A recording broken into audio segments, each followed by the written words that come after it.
Welcome to the Ear for Fear podcast, the horror movie podcast that boils and ghouls and dead alike are screaming for. Don't be afraid to listen as Rick and the Creeps bore their way into your brains, slither down onto your arteries, into your still beating hearts.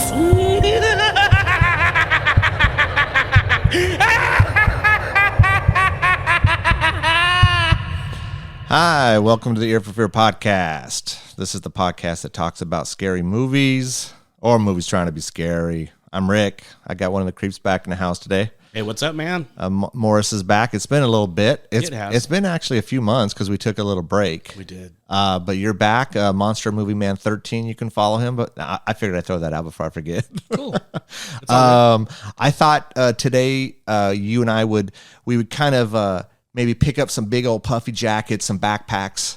You know, head to Northern England. Yeah. And I heard there's this really cool bar. It's kind of a little hole in the wall. It's called the Slaughtered Lamb. I thought we could go. Sounds great. I thought we could check that out. Maybe play some darts. Visit with the locals. So they're super friendly there. Oh, yeah. Maybe we could draw a pentagram on the wall. Yes, we can.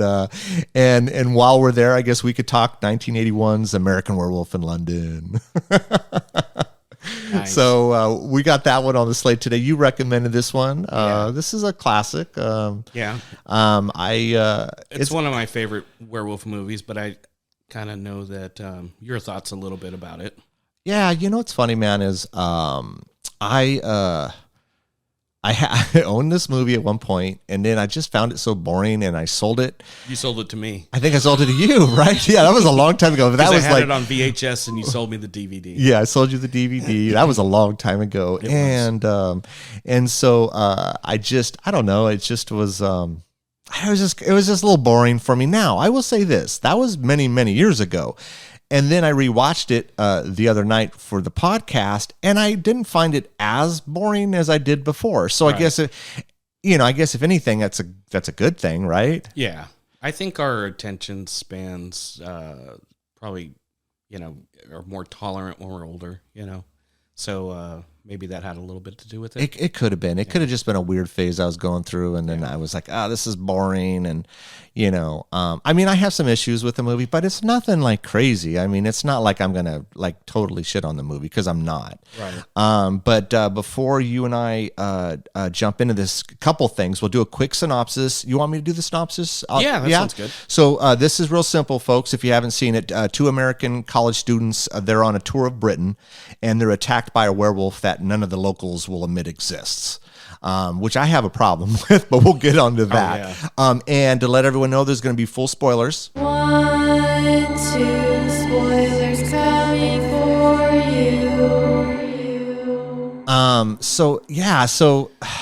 Okay, let's run through the characters a little bit. Yeah. We have David, which is played by David Naughton. That's real easy to remember. David and David. I'm sure it was easy for him on set. Right.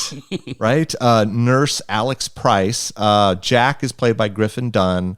And then honestly, other than that, we got the doctor. I think it's Dr. Hirsch. And then you got like truck driver and dart player and stuff like that. Yeah. Other than that, there might be a few other characters sprinkled in. But, just sprinkled, yeah. But honestly, really the main characters here are David, the Nurse Price, Jack, and I would say the doctor. I would say the Those doctors. are the four. Yeah, so really the four.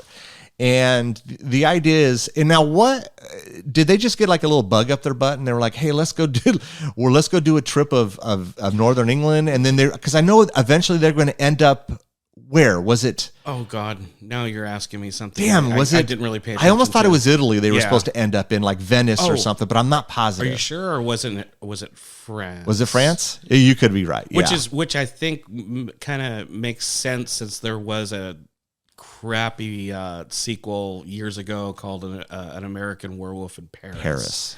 Yeah. Well, which is none of the characters are the same, but it kind of follows a similar story. Well, didn't I and maybe you read this too, that there was some sort of issues with, like, I'm not going to call it visas, but when you're in another country and you're filming, I think what happened was, I don't know if it was London wanted to only give them so many, and they threw a stink about it. And then John Landis goes, well, I can always change the name of the movie to American Werewolf in Paris. Right. And so London got all mad, and they're like, oh, okay, well, we'll give you this visa or something like along those lines. Oh, okay. And then I think it's funny that many years later they did that crappy follow-up. Oh, yeah. Yeah. Well, I think it was very kind of going away from the production of the movie, but it was very popular for Americans to after they go graduate college, that it's, you know, you go backpacking abroad.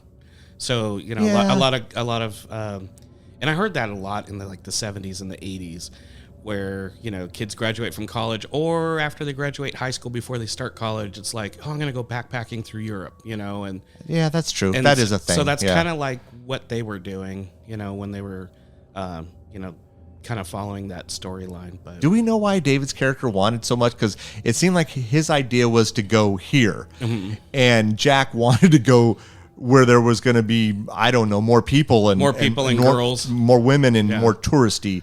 This little tiny town in the middle of nowhere. Like, what was that about? Like, I think they were. It just happened to be a small town in the middle of where they were going. Oh, I think okay. they were eventually gonna hit maybe. some other, Just okay. like maybe do the nightlife in London, but you know, I get you. Yeah, obviously this seems like it's how many miles away? Like 75 miles away, or I don't something know, Like something like that. that. Yeah. It's you know a couple hours out of town, out of a major town.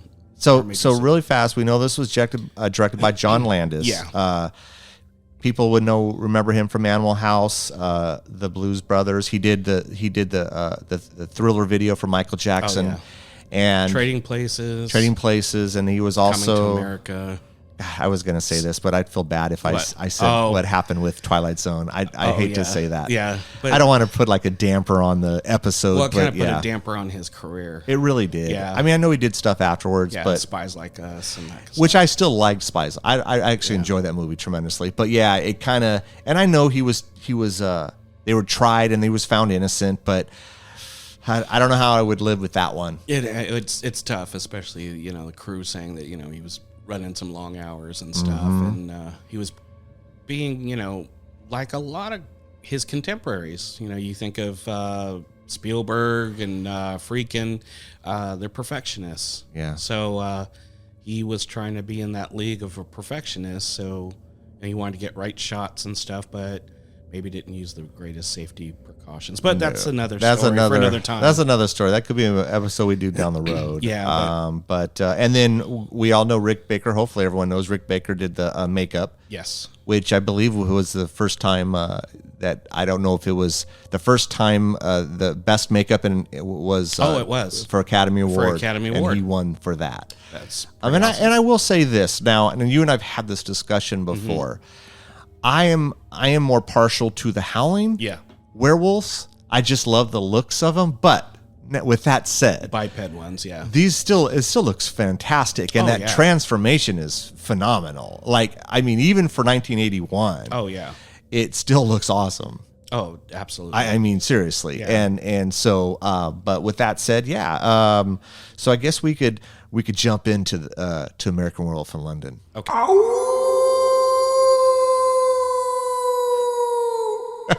Had to throw that in there. Of course. I had to throw that in there. So yeah, man, they're on this. They're on basically a little tour of northern England. They come across this little town. It's tiny. Yeah.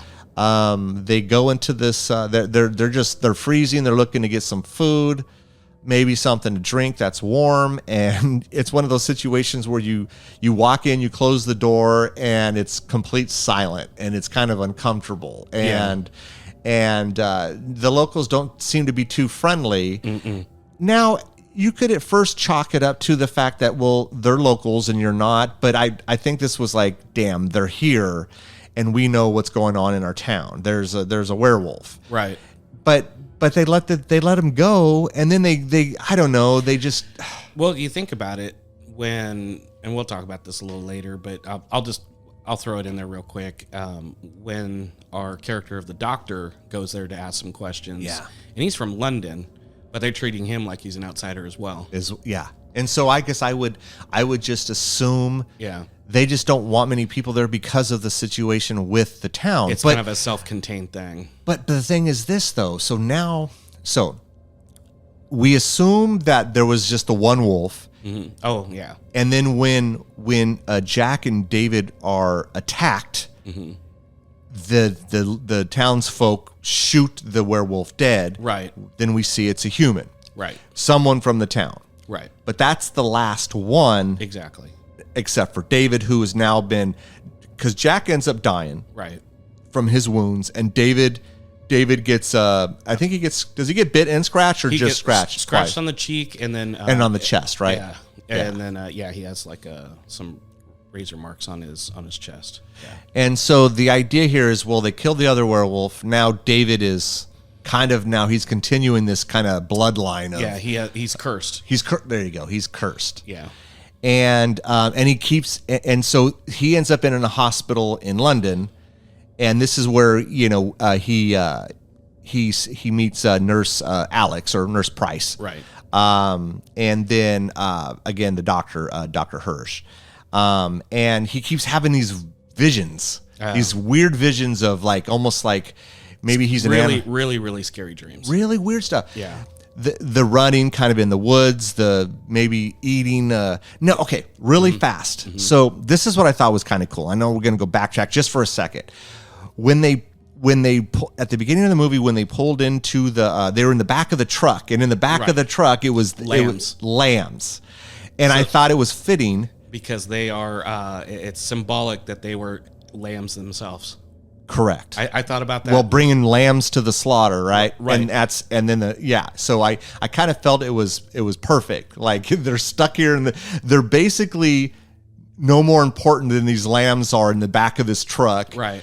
And yeah. So I thought it was fitting. But anyways, so we go forward a little bit. He's having these visions. He's having just bizarre dreams. The one that really stands out is the Nazi werewolf one. The Nazi demons. Yeah, Nazi demons. Like that's out there, dude. And they were all like weird variations of werewolves, either like a werewolf skull and just weird. Yeah, their faces were contorted. That always kind of freaked me out a little bit as a kid, because I think I saw this when I was like 11. It was my sister and her boyfriend at the time. They rented this movie for me because obviously you couldn't rent this out, if you're an 11-year-old kid. And I think they were rented like an officer and a gentleman. Oh my gosh! And I asked, "Hey, can you rent this for me?" So they rented it for me, and I watched it on this little TV that we had in the back room. And I was watching it, dude. I got freaked out at the part where, because I was watching it at night, where Jack gets mauled, because he's basically just he looks like mincemeat. Yes, it was. So I thought about this, and I think this is a normal reaction, right? Like say you and I were backpacking, and you got attacked, or vice versa. I would probably run too, and then I'd come to my senses. I'm like, holy crap, Morris, and then I'd run back, and then it was too late. Because they were both, he got mauled, and it's your reaction is to fight or flight. He's like flight. It's self-preservation, It is. It's a normal thing. When you watch it, it seems real crappy. But I think most of us would do that. But the fact that he ran back, he's like, he did go back. He's like, oh shit, Jack, and then he ran back, and he was all torn to shreds. And then he gets a little bit too, What's funny is we don't really get a full look of the werewolf until later on in the movie. Right. We get like a headshot here, or a his paw coming and scratching, or the mouth, because it was just a puppet head. Yeah. And so, but so Jack dies, but this is the thing, folks, is David keeps having these visions of Jack. And each time he has a vision, he's more almost deteriorated, right? He's rotting, yeah. He's rotting, But the thing is it's not even visions. He's visiting him. He can see him in it's another plane. It's where he has, because he hasn't passed over. The plane of limbo. Or what is it in Purgatory? No, I was going to say something else. I was going to say, well, in Insidious, it's the far. What is it they call it? The far. The further. The further. Yeah. And I'm like, well, that's really not the same. It's really not the same as the further. But and so So yeah, he keeps So basically, Jack is, when we see him, he's all torn up, Right. And then each time we see him afterwards, he's more rotting, and it's like, well, he basically says, look, David, you're a werewolf now. I know it's hard to believe, but you are. Yeah. And I can't pass over to the other side, or anyone else that falls victim to you, or the werewolf as a whole can't pass over. We're stuck. Yeah. So the best thing I suggest you do is kill yourself. And the bloodline. And the bloodline, yeah. And of course, he's having a hard time believing this, but he's also having all these weird dreams, dude. He's running buck naked out in the woods, and he's eating a lamb or a sheep. I think it was a deer. Was it a deer? Yeah. Oh, it was a deer. Yeah. Okay, my bad. Yeah, No, it's all good. But there's a lot of nudity here with this guy. You see his dong in one part, dude. I'm like, what the hell, man? I actually forgot about that. Yeah. I was like, holy, because a lot of actors, they're not comfortable with that. Right.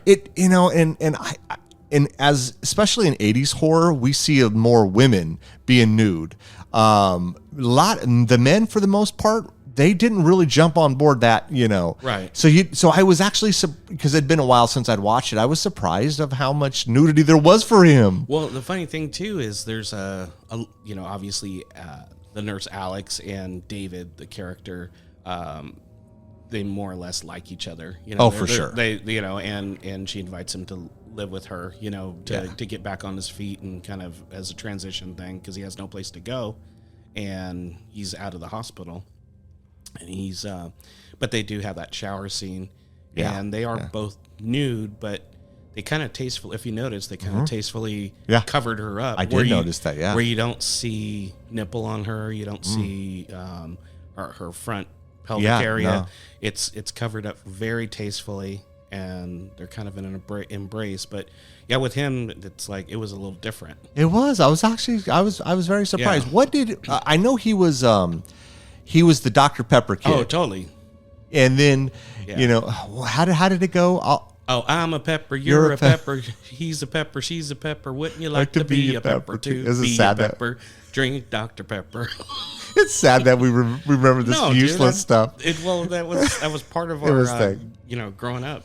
But I heard that once that Dr. Pepper, because he did he was kind of like their spokesperson, and did a ton of commercials for them. And then when they found out that he was going to be nude, they fired him from the gig. That's messed up. Yeah. It's messed up. But so it was, so a little, I was just, she's a very beautiful woman though. Oh my God. She was gorgeous. She's very gorgeous. Very attractive. Very striking. She has very unique, striking features. Not a similar look, but like we were talking about Anya Taylor-Joy, where she has very striking. Very distinct, Very distinct. Mm-hmm. Hers, she doesn't look like her, but in the same vein where it's like, wow, she has this really pretty kind of almond-shaped eyes, but they're blue. Yep. She has that kind of turned up, kind of almost like a Peter Pan nose or something. Yep, absolutely. Just very beautiful. Very beautiful. She doesn't look like anybody else. No, it almost reminded me of someone from say the 40s or the 50s. Oh, they totally. had that just classiness about them, and that was her. Yeah. So I will tell you this. Okay, I know this movie has a lot of comedy in it, but it also has a lot of serious stuff. And I want to know what your thoughts are on this, because, and I've said this before, and I hate to sound like a broken record, but it's something that especially as I've gotten older, I really gravitate towards. Right. I like consistency through a movie. Okay. And my issue with this movie, and again, not a lot, because I think it's still a very good movie, and I do get a little bored, but it wasn't as bad as I remember it. Is I just didn't know which lane John Landis was going down. It's like David, all he does is crack jokes almost to where it becomes annoying. Like nothing is ever serious. And then some of the visions are a little out there and kind of comedic, I guess. But then you got some really serious stuff that's happening with the deaths and stuff. What did you think? Did you think it was a good balance of both? Or? Oh, yeah, absolutely. Well, this is my thing. I put it kind of in the same vein as, people talk about this all the time, Scream. Scream's got, it has humor. But at the same time, it plays it plays its characters like very realistic. So it's got it kind of blends the two together. Where say something like Return of the Living Dead, it's almost like that, but it goes a little bit more comedic. Yes, it does. And this It doesn't. does. And you got to consider the source. We're talking about John Landis here. Yeah. Animal House, Blues Brothers. Yeah. Trading Places. Trading Places. You know, they're all known for comedies. He didn't do like a But drama. I will say this about those comedies. There's still elements of a little bit of a dark in there. If you think about it, absolutely. like I think that are classics. Animal House is a classic. So is the Blues Brothers in my mind. Mm-hmm. Trading Places is close because I think it's still one of Eddie Murphy's best films. Oh, but absolutely. but it's not that true comedy that say you and I are used to this day, or even the ones that we grew up in the 80s. Right. Back to School. Oh, right. Better Off Dead. Summer School, Revenge of the Nerds. Those types of things. There's this element of almost like a little bit of darkness. There's and I think that lends a lot of itself to its creator, which is John Landis. He wrote this, I want to say, right before he directed his first movie, which was Schlock, back in the early 70s. Oh, okay. So that's where he had Rick Baker, worked on his film, and Rick Baker played the role, I think, of Schlock. Oh, okay. I don't think I've ever saw. Really? It's he did Kentucky Fried Movie. Oh, Kentucky Fried Movie, yeah. Yeah, which was like maybe 70 something, 77, 78, something like that. Oh, it's earlier. Was it? Say Okay. 76. 76. Okay. Maybe 77. Yeah, but I used to rent that a lot. Yeah, I remember that one. Yeah. Yeah. And for obvious reasons. Yeah. We don't need to say it. People will fill in the blank. And so, but I think he always has had this but it's like he plays kind of both lanes. He does. And I think that was with me. It wasn't like it bothered me so much, but it bothered me enough that I'm talking about it. I don't know. It's like with me anymore, it's like I want you to pick a lane and then just stay on that lane. But I guess I kind of like the blending of the two. Do you like it? Personally speaking, for me, it's what I expect out of him. And especially his earlier stuff like this. It's got that flavor. You know how like people, especially directors in their early career, they just fucking knock it out of the park with so many different ones. But towards the end of their career, the twilight of their career, it's like, these movies kind of suck now. You think about just about every director has a lot of those, where it's good, but it wasn't great. Or fuck, that just bombed, It just didn't have the same feel as I think of Argento. I know you're not a huge Argento fan. I know you have some movies that you like, but Argento, fuck, he found his footing. He knocked it out of the park for a while. And then after like the late 90s, in my opinion, it just started declining. Yeah. And especially early 90s, maybe. I mean, I could say that with John Carpenter. Carpenter, too. And you know me, he's my favorite director, but... Craven. I mean, The Ghosts of Mars, really? Oh, yeah. What was that? And then The Ward, now, I only watched it the one time. See, I just find it was super boring. I enjoy it, and I think it's a good movie, but a lot of people don't like it, and... I think it was a better, for me. It was a better outing for him than Ghost of Mars. Although Ghost of Mars, I want to say it was all him, like with script and stuff. I think The Ward, he had nothing to do with the script. He was just directing. Oh God. Yeah. I mean, so I'll give him a break on that one. But the Ghost of Mars was just bad. Yeah. Like I just don't know how that movie could have been salvaged at all because it was horrible. And I always I like to give John Carpenter a pass because he did so many good movies. Right. And most of my favorite movies are his. So I can but the funny thing is it's most movies for me, and like we've talked about this before, where I think I'm more tolerant than you are on certain movies. Oh, absolutely you are, yeah. I could watch Ghost of Mars if it's on. It's say if I'm changing the channels and it's on and I'm making something in the kitchen and watching it that way. It's not going to, piss me off to where I won't watch it. But at the same time, it's not a great movie, and I won't make a conscious decision to go grab it out of a collection and put it on or search for it on streaming. Oh God, no. If it's something that say on regular channels, I'll and it happens to be on, sure, I'll watch it, but it's not an entertaining movie. It's just not a good movie. But we can talk about that. Yeah, no, I know. But I mean it kind of went along with what you were saying. Like some directors, as they get older, they just some of them, I hate to say duds, but they just, I don't know. They lose it. Yeah, they lose it a little bit. They lose a sense of who they were to begin with. Yeah. And, they just, for whatever reason, they just don't do it like they did. Yeah. Gosh, I could think of like Coppola. I mean, that movie he did with Val Kilmer back in the late 2000s, mid 2000s, late 2000s. It was called Twixt. What? Yeah, I don't even know if I ever heard of that. Dude, it wasn't very good. And I liked Val Kilmer, so I'm surprised. I don't. Yeah, it had Elle Fanning in it. Okay. And Val Kilmer. Yeah, it wasn't very good. Do you think it's sometimes it's unfair on our ends to compare them to have like an expectation? Yeah, maybe, because hey, they did this and he did this and she did that and now we're basing okay, so let me give an example.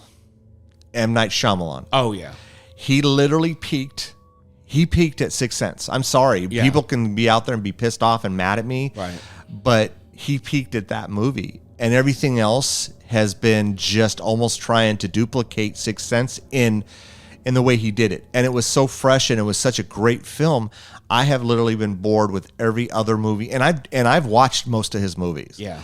I think the only two I haven't seen is that one with Will Smith and his son, and then the The Last Airbender or something. No. The Last Airbender was a totally different movie. Totally different movie. Yeah, okay. This one's called like After Earth. Oh, that was M. Night? With yeah. I didn't know that. Okay. Yeah, and then I think the newest Mr. Glass, I don't know, was that a movie? Mr. Glass? Glass, Mr. Glass. Just Glass. Glass, yeah. I didn't watch that because you and I went and saw, did you and I go, no, we didn't see Split together. I saw that with Lisa. Yeah, I think I went and saw that with another friend, and I was just like, I really, really wanted this to be good, and I liked it. It was boring. I just, and it's weird how I thought it was neat that they tied it into the Unbreakable thing, but to make a movie called Glass afterwards, it's like, they shouldn't have done that. Yeah, because Glass wasn't very good. Yeah, no, I know. Yeah, and so that's kind of what it's like. I don't know. Some just, I don't know, man. Is it? I don't think they've lost, like, I don't know, their drive to make a great film. Maybe they overthink stuff. Maybe money is involved now because you got a bigger budget, and then you got studio execs, and they're whispering in your ear this and that. So I don't know. Yeah. I've never made a film, but. So, anyways, American Werewolf in London. So I mean, he's having these visions. You can definitely tell there's a thing that's happening between him and Nurse Price. Yeah, and he has a vision of Jack, and he's freaked out by it. And then then he decides to kiss Nurse Price. And and then he's getting he's soon starting to, he's going to check out of the hospital, but he's still going to be in London. He has no place to stay, and he's going to go stay with Nurse Price. There's definitely a connection there. They like each other. They dig each other.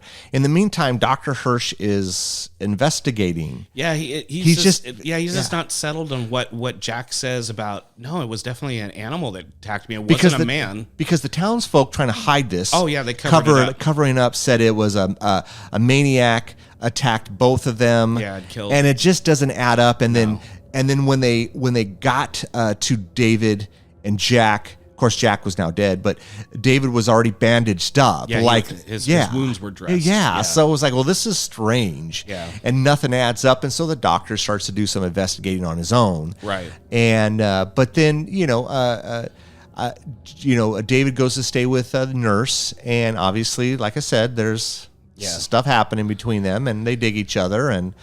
But then she has to go to work because she has a job, and he's just there as a tourist. Yeah. And he's such a dumbass and locks himself out. He locks himself out. I could see something like that. Yeah, I mean, but it seemed like it was pretty simple to get back in through the window. Oh, the cool thing is, notice how like the dog was barking at him and the cat was hissing at him. Yeah. So they know. Oh, they can sense it. Yeah, something's different about him. And now, does he get another vision from Jack before he actually turns? Oh yeah, he sees him at Alex's place, Nurse Alex's place. And did you know that Griffin Dunn is the older brother of Dominique Dunn, who was the oldest sister in Poltergeist? Oh, no. Oh, I didn't know that. And you know that she was murdered by her yes, boyfriend. I do remember that, So Griffin Dunn and his father, Dominic Dunn, they were really trying to push, the... like a death penalty or something? Or, well, no? Should have been a little bit more prepared with this thought. That's all right. But it was... domestic abuse against, women, in those situations. Yeah. So, Dominic Dunn was, in a situation with a boyfriend that she was, had a restraining order, but, there wasn't enough laws to like help her, have him stay away from her. So I guess Griffin Dunn, who plays Jack, and his father are really like kind of advocates towards advocates that. and pushing legislation to should be to have better laws against this stuff and take this stuff a little bit more seriously. For sure. So the stuff that we have nowadays could be attributed, to their work in the early 80s. Interesting. I like I said, I should have been a little more prepared about this, but it's something I remember seeing in a documentary. I didn't know that. I didn't know they were. But it's really sad, what happened to his sister. Oh, absolutely, man. And so no, for sure, dude. And unfortunately, man, it happens a lot more than we realize. It does. But David, still is kind of unconvinced that, even though he's having these visional dreams that he's, an actual werewolf, because, and he goes, well, what am I supposed to kill myself with, the silver bullet? And Jack's like, let's be real, David. So obviously we know that the myth of using a silver bullet doesn't take effect here in this world, in this scenario of story. Throughout, I would say maybe the first half or so of the movie, he's never hungry. And is it because? Oh yeah, because he knows he's going to eat on the full moon. Okay. Yeah. I see. That's what I kind of thought. Yeah. I was like, okay, he's never hungry, and he should be hungry. Oh, think about how many he goes. Yeah. Oh no, for sure, man. I mean, so Jack comes to him again. Yeah. And and then I think she goes to work, and he's bored. I mean, he's literally bored. And honestly, man, I would be bored out of my mind too, unless I'm going to leave the house and go see the sights in London. But he was watching her little TV, and man, that TV, those stations look boring. Dude, I think one was like the Muppet Show or something. Yeah, I don't remember. He was flipping channels, and then he's reading a book, and he's just fine reading the book, and all of a sudden, it's like it hits him right then, and you see, it's funny. He was fine, and then the next thing, he's like pouring sweat, and he had it like.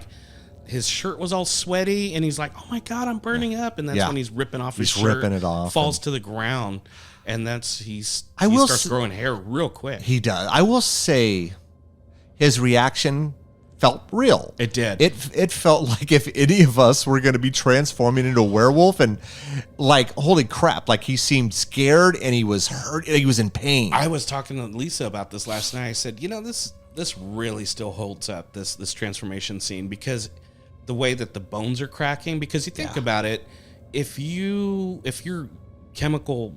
body was changing, you know how they do all this shit with CGI nowadays. Oh yeah, it's just so fast and stuff, or like even the Underworld movies. You know how they turn so fast, dude. In reality, that would happen like what David's going through. Your bones are cracking. Your basic form is changing. Yeah.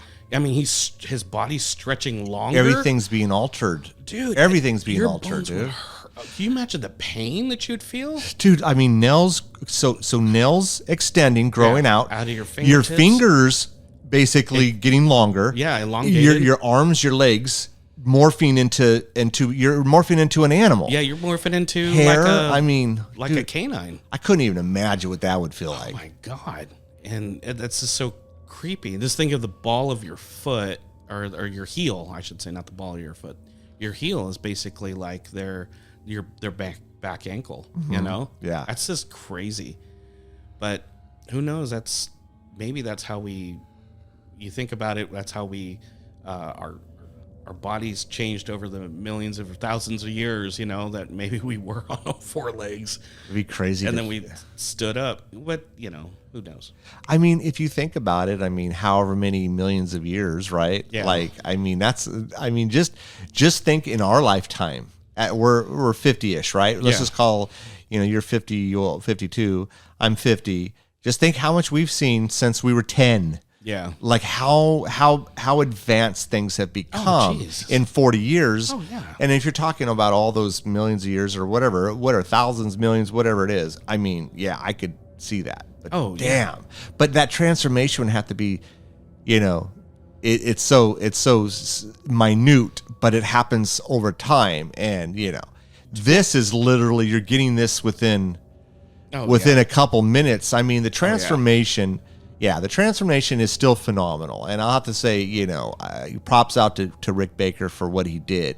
I had read that he was a little mad because he had worked for months on the face, and then John Landis only used like 7 seconds in one take. Right. And then Rick Baker was a little pissed. And then he saw it in a screening, and he saw the audience reaction. He goes, "Okay, the 7 seconds was perfect." Yeah, because you want to give it some time to breathe. That scene to breathe, but at the same time, you can't just make it a total, you know, piece like that where you're spending too much time. It has to work within the scope of the film, right? Like we've talked about this before, as to The Exorcist, where the spider walk, that, you know, anyone who's familiar with The Exorcist, there's the other version, the spider walk, and but the reason they decided to leave it out is because there was 2 climaxes. Yeah. And you can't have too much of one thing, because then it takes away from what you're trying to convey. You know, you really want people to see it, right? Right. And then it has to sink in, and then you're like, oh shit. You can't process 2 or 3 different things at once, because, you know, you're not giving the proper attention to the one thing they're trying to really sell. And really, yeah. And I think that, you know, what I did like, and I hadn't seen this in a while, was every single song had the word moon in it. Oh, absolutely. Or it dealt with, wolf, you know. A wolf. I didn't realize it had Moon Dance from Van Morrison, which I loved the song. I think they had Creedence, right? Bad Moonrise. And then, of course, the different variations of Blue Moon. Blue Moon, yes. There's different ones. I thought it was a little kind of whatever. Like, if you give me one of them I'm okay with. And, you know, but when you give me multiple ones, I was like, okay, now you're just being kind of goofy. And But again, I guess it kind of, you know, we talked about it earlier. I guess that's how John Landis was. So, right. you know, but transformation is awesome. Dude, he is now a wolf. Yeah. He's on the howl, man, because he is. How many? He's killed 6 or so. There looks like there was 6 or 7, like a couple's dinner party, and the 2. There was a couple that was, which they were stupid. It was way stupid. It's like, well, yeah, let's go around and sneak up on them in the back of their. It's like you were right there at the front of their place. Why would you not just walk? I mean, even think about, you know, we're in London, you know. Yeah. So. I would be worried about, because London's kind of like New York, you know, in some aspects. Well, I mean, right? Jack the Ripper was in London, and Dr. Jekyll. And, well, I mean, I don't know if that's really true, but you know, Dr. Jekyll and Mr. Hyde or whatever. So there's killers that lurk in the alleyways and shit, dude. I'm like, no, and that bad they people. didn't. They seemed kind of. Preppy? Yeah, kind of, yes, hoity-toity, and I'm like, I just don't see them doing that. Like, let's go in the back and give them a good scare. Yes, whatever. It just didn't fit, and then they get attacked and killed, just fucking mauled. Mauled. Which is funny, because when the one guy goes to go check on them, the guy that owns the house, didn't they look a little bit more mauled than they did when we see them in Limbo in the movie theater? Yeah. They looked a little bit more messed up. Well, wasn't one of them missing a limb? Yeah. Was it? I don't know. Was it a leg? Was it a leg or was it an arm or something? He saw his hand. Was his hand okay? It was ripped off. Okay, yeah. And so it's like, and then there was the. Okay, I'm trying to remember. Was it the kind of the? I don't know if you call them homeless or the bums. I don't know. Oh yeah, they were I hate by like the docks. Yeah, they're by by the water. Yeah, by the waterfront, and there was 3 of them, and he mauled and killed those guys. Yeah, and then he mauled and killed the guy in the subway. Which is my favorite scene. I love that scene. But was it so late at night that it's believable that no one else would be in the subway at that time? Yeah. Okay. It's funny they call it the tube. The tube? Yeah. That's their.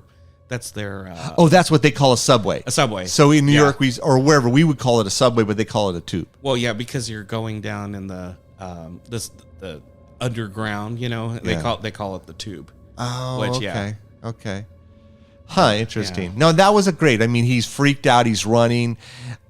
He's going through the hallways. And then I love the shot. And then when he gets on the escalator and falls, and that looked actually painful, like in real life. Yeah. It looked like he bit that hard and maybe would have hit his head on the escalator. Right. And then he turns around, and then we see this shot as he's going up. And it's further away, but we see the shot of the full wolf. Yeah, coming in the frame. And that was really cool. That was awesome. But he gets 6, and then he wakes up in the zoo, butt naked again. Yeah, in the wolf exhibit. Yeah. And then again, so we get some comedy where he's running around trying to find some sort of clothing because he's naked and he's got to get all the way back to her place. A naked American man stole my balloon. Right. Then he stole that woman's coat. Then he stole, actually real quick, he was super sly about it. Yeah. And then he's standing in the line at was it a bus stop? Yeah. Trying to make small talk about, I don't know, the weather or something. I don't know. He's just wearing this woman's coat and nothing else, no shoes or anything. I bet you they're thinking it's stupid Americans, man. Yeah. They're always here screwing up. But then, the doctor goes back to the town and he goes to visit the slaughtered lamb. Oh, yeah. And he's trying to get some information. Of course, the one character, they call him the truck driver. Right. He's the one that doesn't want to give any information. And even the woman, the she's very guarded. Very guarded. And we have nothing to eat. Yeah, we have nothing to eat. Get the hell out of here. He's like, I'll have a Guinness. Yeah. And then the dart, you could tell the dart player guy. Again, something. He wants to say something, but he keeps being shot down by the other guy. Hey, don't say anything. Oh, that one guy is like, that is enough. That is enough. That always that's what he sounded like. Oh, you did. Yeah. But so interesting when we were talking about the slaughtered lamb earlier. So they killed that werewolf pretty easily. There was 8 of them out there with guns. Yes. Why didn't they do that earlier? So the only thing I can think of is he was a friend of theirs. The werewolf was a friend of theirs, and they couldn't bring themselves to do it. But since it's like, oh shit, this can't go on very long. He's already killed one American guy. Yeah. He's trying to kill this other one. Let's just shoot him. That's the only thing I can think of. Otherwise, why didn't they take care of this a long time ago? That's what I'm saying. All they had to do is put some sheep out in a field, out in the moors. Absolutely. And then trap them. And then as soon as he was out there slaughtering a lamb, a lamb, and then just open fire and kill him. Because it's not silver bullets; it's just a regular bullet. It's just a regular gun. I just thought it was. I know it sounds crazy, and they would have taken care of their problem, and then they wouldn't have to hunker down at night. Exactly. Yeah. But the thing is they let them go. Right. They let them go. And almost some of them, they were struggling a little bit, but others were fine. They're like, it's not a problem. But it is because you haven't dealt with it. Right. It is your problem. It's really their fault. You should have said something like, no, you guys stay here for the night. Yes, exactly. Show them some hospitality. Oh, and they didn't have any, which is none. I guess because they're such a close-knit little one-street town, that outsiders, they're just like, folk outsiders, like you're working on your accents today, man. Look at you. Folk them all. I just was it a thing that had been happening in their town for a long time? Oh, I'm sure it was centuries. I mean, you think about it, this so it's like a cursed town or whatever. Right. But you would think, though, like, wouldn't they want to stop that from happening Well, yeah. and living because none of them look happy. They all look miserable. They look like they had to hunker down every night in this pub or in their houses or whatever. With the little star, which Yeah. didn't wasn't Jack talking about it, how it's supposed to It's the pentagram, yeah. pentagram, but I swore he said something about a werewolf or a wolf or something like that. Because they had the burnt candles, and that was like looked like those things had been there forever, and there was wax all over the wall from it being from it dripping. And because it's from the Wolfman. Bela Lugosi was the original wolf, Yeah. So he had a pentagram. When he saw the pentagram on Larry Talbot's hand, Larry Talbot was played by Lon Chaney Jr. Oh yeah, okay. So Bela Lugosi was the gypsy, and he was the cursed werewolf. But the funny thing is in the movie The Wolfman, when Bela Lugosi changes into a werewolf, which you don't see a transformation, you just see him show up as a four-legged wolf. Okay. So yeah. So then when he bites, Lon Chaney Jr., he turns into a biped, wolf man. Yeah. And more on the lines of like a howling, but has more, human facial features. So anyway, yeah, we're gosh. So I would say, okay, so he's attacked. He's woken up. Yeah. So the doctor now knows something's up because the dart player has told him, look, Yeah. you need to find David. this kid. David, something bad is going to happen. He will change. Yeah, he will kill people. Even though it sounds crazy, the doctor is buying this. Yeah. Which this is funny because in any other movie, they're like, you're crazy. They're trying to convince him. Absolutely. But this guy's really open-minded. He's like, yeah, this doesn't really add up, so I'm going to investigate. So he's really he's like, Alex, where's David now? He's like, oh, he's in my flat. And he's like, how's he feeling? That kind of thing. Yeah, So, and they were going to go meet up. yeah. And then they hop on hop in a taxi to go to meet up with the doctor. And then Does David read the paper? I think or I news? think he had heard something on the news. I think the cab driver had something on the radio. And then remember he said, "Hey, you guys didn't hear about what happened last night?" Yeah. And then the guy starts to tell him, and then he immediately wants the cab to stop. And then he jumps out. Yeah, like 6 people died. Yeah, It's like, and he's convinced he did it because he doesn't. Obviously, he's being told that he's a werewolf. He keeps telling how these dreams and visions. He wakes up naked. I mean, come on. Yeah. And so and 6 people are dead, and he feels horrible. He wants to turn himself in, and she runs after him, and then he tries to get a police. I don't know what they call them there in England. But police officer. Police officer. Yeah, and tries to get him to arrest him, but he won't. Right. And so then, So oddly enough, in London, I think at that time, I don't know if it's changed since, but police officers in London never carried guns. oh, They only carried they only Like carried batons. batons. Yeah. Okay. And then doesn't he He goes into a phone booth. a phone booth and he calls his Home. Yeah, and everyone's gone except for his sister. Yeah. which he's really focusing on the fact that she's 10 or 11. This I actually thought was super funny, dude, because he goes, well, they never left me home alone at that age.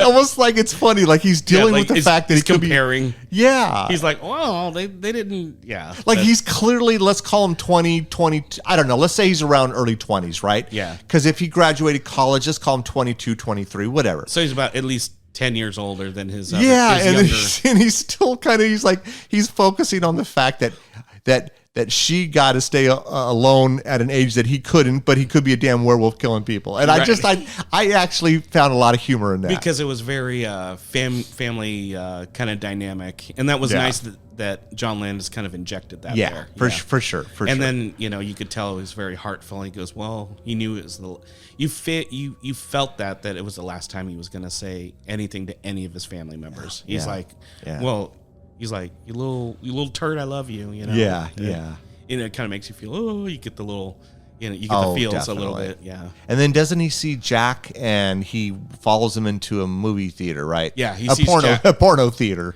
So Was that a porno theater? Or? It was a porno theater in Piccadilly Circus, and I guess Piccadilly Circus is kind of London's version of like Times Square.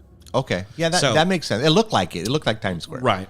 So, so kind of an ongoing inside joke with John Landis. In each one of his movies at that time, he'd always inject the "See you next Tuesday" or no, "See you next Wednesday." See you next Wednesday.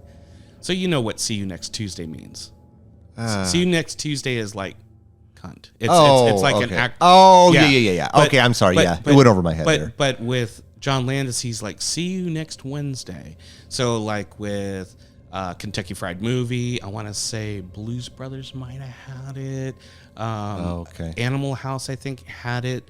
There's little parts of his movie. It's almost like Alfred Hitchcock showing up in a little cameo in his movies. Yeah. So that was John Landis's little cameo thing that he would throw into each one of his movies. I want to say even Trading Places had it. So See You Next Wednesday. So See You Next Wednesday is it's a fake porno movie. Okay. But it's more displayed in this movie because he actually goes in the porno theater. Yeah. And those were just actors. They weren't even real porno No, people. It's like, hey, get out of my house. He's like, you're in the wrong house, man. He's That like, was pretty funny. He's like, oh, I guess I am. Yeah, we don't know you. Oh, yeah, you don't. Let me leave. It was pretty funny. Yeah. And it's goofy, and it's along that humor of Kentucky Fried Movie. Yeah, which had yeah. a whole bunch of little skits in it. and then he, of course, he's talking with Jack, and Jack is now completely like rotted, dude. Yeah. So much skeletal. so much you can tell that like his like it almost looked like a puppet that was being used and not him. And it was a puppet. It was a puppet, yeah. And then, but he introduced David to his victims from the previous night. I know the couple was like, "Oh, hi there." Yeah. And then the bums were like, "Well, we're not very happy with you." And the one guy from the subway, he's like, "I really don't want to make your acquaintance, sir." He's all bitchy. Yeah.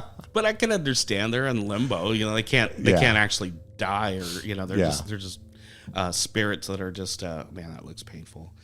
Yeah, folks, we have We were playing the movie. we have the movie playing in the background. So now he's doing his It's transformation. our transformation scene. Yeah.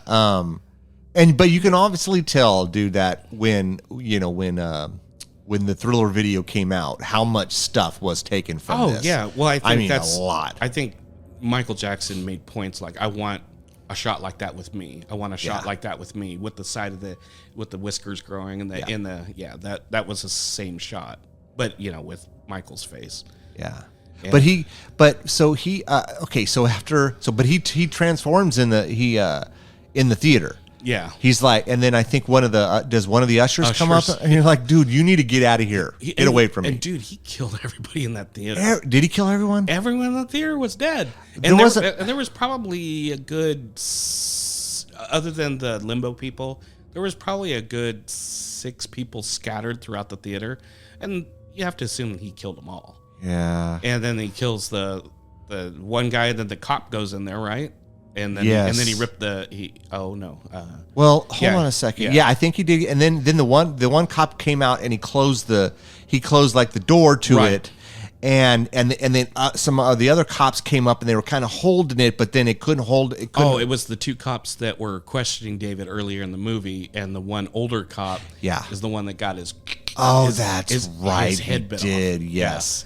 Yeah, because the head went rolling. I forgot about that. And then and it's like, again, it's dark, but it's comedic. That whole scene with people like getting run over and brutal. And thrown through like shop windows. One was getting ran over by a car. A lot of cars and a double-decker bus. Yes, a double-decker bus was hitting each other. It was crazy. And again, all this could have been just taken care of if he would have just did what he could do, but he couldn't do it. Yeah, he couldn't kill himself. He couldn't kill himself, and I don't know, man. Honestly, I think most of us couldn't do that. Right. Because most of us are. First of all, you're thinking this is just crazy. Like this isn't happening. I'm not a werewolf. And you're just not sure what's reality, what's real, and then the fact that let's say you came to grips with it. Could you really do that? You're right.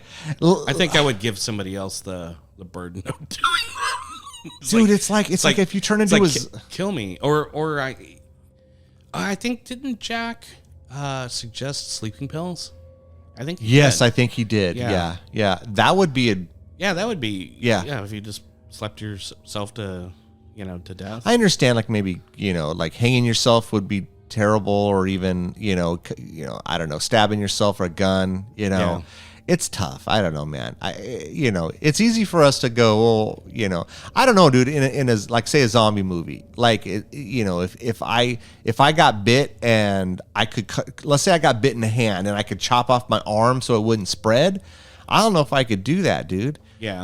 I don't know if I could. Or if you, like, say someone else got bit and then I'd have to, like, kill them or chop some. I don't know, man. That's some messed up shit. Didn't you? It's so funny. I'm thinking back on the movie where the one guy was going out to find his friends. Didn't you think he was going to get attacked too? I thought so too. Yeah. When I first saw it, I He seemed kind of douchey. I was kind Yeah. of like, oh, maybe he should get attacked. I thought he would get attacked, honestly. instead of finding their dead bodies. Yeah. But yeah, after that, I guess he gets out of the theater and all that mayhem happens, right? And he's going down the street, and you know what's funny? Didn't it look like he bit or scratched at people that maybe didn't die? I thought so too. Yeah. I thought so. And you think about that, it's like, well, the bloodline's gonna carry on. Yeah. And I almost thought that I don't remember ever hearing this, but I almost thought like if John Landis wanted to do a sequel, Yeah. he could have used what? Yeah. he could have picked up from maybe showing that scene again and Maybe. and having him, more explicitly show him biting someone's leg, but didn't die. And then now they have the But we curse. don't know, though, for a fact that he did. None of them. So, like, anyone that he may have scratched Right. or bit, that they didn't die. We're just to assume that they did die. Right, because he's just the head's like twisting back and forth, and there's like people Yeah. on the street, and then I guess they corner him down a long alleyway. Yeah, to there's like no way out. It's a dead end. Yeah. And then, they basically. They had nurse Nurse Price. and And the doctor was there, but Nurse Price went down the alley because she Right. loves the guy at this right, point. and she's like, David, I love you. Yeah. And then you could see the face of the werewolf. It had some emotion in the eyes. Like, isn't that crazy? yeah, that he was in there. He was Yeah. he was registering what she was saying, but then that animalistic thing took over, and he started to charge her, and then that's when they shot him When they dead. when they shot him dead, yeah. Yeah. And then, of course, he went back to a human. Yeah, he's like he's butt naked again. bloody naked Yeah. American body. He does get new. I don't know. Maybe he got extra money for. There's a lot of nude shots of him. Man. Yeah. I don't know, but yeah. And then I don't. How does it end? That's it. Is that the ending right there? Oh yeah, they show his body, and then it's all kind of blah, one of those abrupt endings. yeah, Yeah. Blue yeah. moon. I remember a lot of those being done in the 80s. We don't see them as often anymore. No, but yeah, it's a there's little. just no wrap up. What's funny though is you're saying, was it Blue Moon? It was Blue Moon, huh? It's funny. A lot of those old, not The Marcells. obviously with this movie they wanted to use any song with the word moon in it. But I remember a lot of those horror movies in the 80s. They would end abruptly, and they'd always have almost like an upbeat song to it, almost to change the fact that you went through what you went through this last hour and a half, and it was like, I always think shit. of like Night of the Creeps. It's all come let's stroll. Oh, it's the stroll from the Diamonds. Yeah, it had that 50s song. Yeah. But I remember a lot of 80s movies also had like a heavy metal ballad at the end. They did that too. Yeah. Yes, they did that too. like I think of some of the like the sleepaway camps or the Elm Streets, Yeah. Oh, for sure for Elm Street. Yeah. Because it was always big. It was always like Dawkins or someone was doing a song, and then when Freddie became so big, like he'd be in the videos with Dawkins, Right. and and so yeah, man, it's but yeah, that's American Werewolf in London, man. I will say this, man. Like I said, I had found the movie boring, but I didn't not this time. Before, and I thought I didn't find it as boring as I did, let's call it 15 years ago or whatever it was, because it had been a while since I watched it. Yeah. But but I think it's still a very good movie. It is. I mean, obviously, if you're putting together any sort of werewolf, any movies with werewolves in it, this is going to be in your top 5. It's in the conversation for sure. It absolutely is. It absolutely is. You think The Howling and American Werewolf in London, and you hear Dog Soldiers, Ginger Snaps. For sure. Those are definitely some that are in the at least the top 10. And I gravitate more towards a werewolf movie than I do a vampire movie. Not that I don't like vampire movies, but I think there's just something for me that a werewolf movie resonates more with me. I get more, I guess, enjoyment or entertainment out of it. Yeah. And so, the effects are phenomenal. Acting's really good. I mean, good music. I mean, it's a solid outing. Absolutely. Yeah. Absolutely. It's a solid outing. And I can see why it's held up over these years. I mean, we're talking, this is 41 years ago. Yeah. 41 years ago. Yeah, and I will say that nowadays, I would say the younger generation won't appreciate the werewolf transformation, but it still looks really cool. Like you said, it bored you. I think, you just have to have a certain patience and appreciation for something to kind of breathe a little bit, and the story, it's a very self-contained story. It's not a very complicated story. No, not at all. It's not at all. But it is a story. But you a lot of the stuff that we have nowadays, especially in the first 5 minutes of a movie, especially like a Marvel movie, which I love them, but 20 different things happen in 5 minutes. Yeah, so that doesn't happen a lot in older movies. You think of like The Good, the Bad, the Ugly. You think of like old westerns or old dramas. I was watching Altered States last week, and I was remembering, I'm like, this is a good movie, but it's. I'm thinking to myself, this would not hold the attention of of like today's generation. No, Generation Z. Would not appreciate this or really like this unless they're, film school buffs. Sure, yeah. Then they have to learn the appreciation. I've noticed this newer generation, they just don't have a lot of patience. Or raised by people that carry on the legacy of stuff. Like, I mean, I tried to educate Andrea, at 17 to try to, I don't know, to go into these movies with a different outlook, especially the older ones, because I've had her watch a lot of horror movies throughout the years. View it with different eyes. Yeah, and I think too, I think they have enough appreciation to maybe listen to us and go, okay, well, let me see if I can see it through my dad's lens at 50 and what he was thinking when he saw it at whatever year, and not just completely dismiss it, Right. And it could be just a fact that you just don't like it, and that's okay. At least they've given it a shot, right? Because we're all subject to like what we like, and we're very different, man, and that's what that's what makes us the world go round. Yeah, I mean, we just all have our own little quirks, and our likes, our dislikes, and it's all right. But if we were all the same collective, we would be like Invasion of the Body Snatchers with like a hive mind. There you go. Yeah. There you go. Yeah. That's all I have to say about it. Nothing else, man? Oh, so one of the patrons of The Slaughtered Lamb, he was an actor that ended up being Drop Dead Fred with Phoebe Cates when that movie came out. He was the actual Drop Dead Fred. Oh, okay. And I can't think of the actor's name right now, but he was, and those are the only 2 movies I've ever seen him in. Really? But I think if you're, I'm sure he was in British television or movies back in, but those are only 2 things is this, uneducated American knows, only 2 things I've ever seen him in. Yeah. So it's funny every time I see him on screen. Anyway, man. Yeah, man. That's American Werewolf in London, folks. Yeah. I know. Cool, man. Nothing else? I think that's about it. I think we hit just about everything. I think so. All right, sweet, man. Well, hey, thanks again for coming on out. Appreciate it. Absolutely. Appreciate it. So, everyone, take care. Take care.